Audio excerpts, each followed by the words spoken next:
New information is coming in about the wildfire spreading through the Wears Valley area in Sevier County. A mandatory evacuation for the Hatcher Mountain area of Wears Valley and Shagbark, plus Little Valley resorts. They are in place. Those who are near these areas, they should evacuate.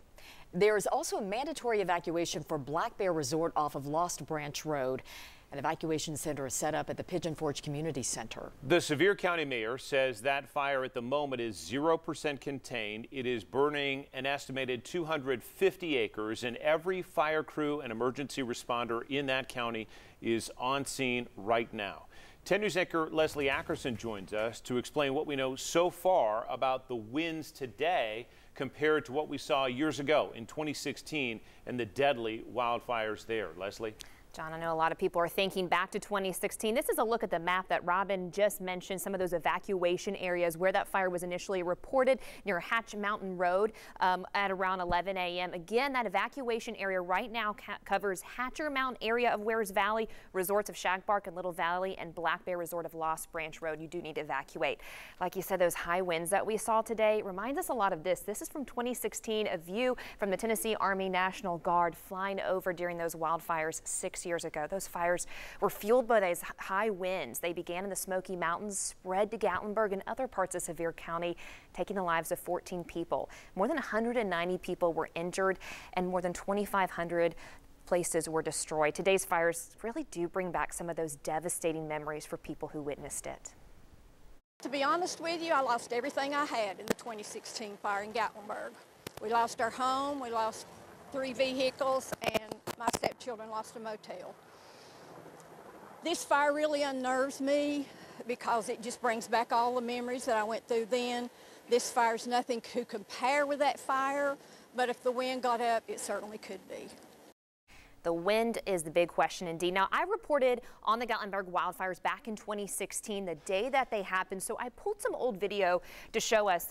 This is what the wind was like probably around 3 or 4 p.m. that Monday. You can see all the leaves, and I actually have a live shot in here too, where you can kind of see my hair moving around. Caitlin's been a great demonstration for the wind that we've seen from her live shot. This was hours later, around 10 or 11. You can see our cameraman can't even stand still. The winds just accelerated. And Todd, I think that's the really big fear for a lot of people who have those memories. We have those winds. Like, what's going to happen the next couple hours? What can we expect in comparison to this? It is a concern whenever you have these strong gusty winds. We're waiting on the rain, some relief. Firefighters and volunteers are doing an incredible job right now trying to contain this, because we have over 8 hours to go before the rain arrives after midnight. Now, that particular event, you had several factors going on when with that intense winds moved in and multiple fires, power lines down. A lot of that continued to spread very quickly as far as what happened in 2016. This, a little bit of a different story. We did have the smaller fire. It has spread some in Wears Valley, again trying to contain it, but a little different scenario. Although the winds are expected to be strong and gusty, again, thankfully, we have crews on the scene continuing to fight the fires and helping to try to contain it somewhat. And again, it is not contained at all right now, but trying to do the best job they can.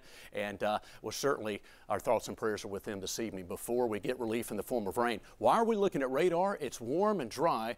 The reason we're looking at radar, this is not necessarily a good thing, we have the smoke plume that is being detected on Doppler radar coming up from just to the north of Wears Valley, moving. This is the direction moving from the south to the north. So Doppler radar, which is actually up in Alpha, the Morristown's NexRad radar, is actually detecting the smoke plume coming from the wildfire just north of Wears Valley and coming up just west of Pigeon Forge and near Sevierville. And so here's the smoke plume from our Sevierville camera right now. We just saw that on Doppler radar. There's the smoke plume. Unfortunately, it looks like that's a little bit more smoke, what we're seeing right now. Again, it's been oscillating back and forth. It was less in the last hour. Now it looks to be a little bit more. But again, that's what we're seeing from our Sevierville camera, which, oh, by the way, it's 84 degrees with humidity in the teens. Look at our humidity in Knoxville right now. 18%. That's very dry air. That's one of the issues with elevated fire danger. 80 degrees right now. We were just shy of a record high in Knoxville today. Our sustained winds are south at 22, but we have winds gusting to 40 miles per hour. And again, a wind advisory will continue through 6 a.m. Thursday morning. So We're going to have strong gusty winds at least until a few hours after midnight, until that line of rain arrives. Once that line moves through after about 2 to 3 a.m., then the winds will start to die down a little bit late tonight. High wind warning for the mountains. South winds 40 to 50 sustained, gusting to 90 miles per hour. It's been a windy day already. Here's kind of the not so good news. The winds are actually going to be increasing over the next between now and midnight. So the winds are actually going to ramp up and be a little bit stronger. We got to get until just after midnight, until about 2 to 3 a.m. That's when the rain will be arriving. Then we'll see the winds start to let up. So we're talking what? Some maybe 8+ hours to go before we see that. Red flag warning until 8 p.m. tonight, low humidity, gusty winds, and so again, obviously no outdoor burning. Here's a look at our Futurecast timeline. We're dry through much of this evening and windy. This is midnight. Again, this is our latest, one of our latest high-res models.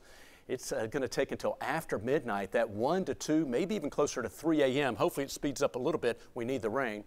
And that's 4 a.m., so some soaking rains moving through the region. Winds will die down after about early in the morning, and then we'll see improving conditions. Meanwhile, again, it's been a very warm day. We'll talk more about this weather system moving in for late tonight as we get into the evening hours coming right up. John, Robin?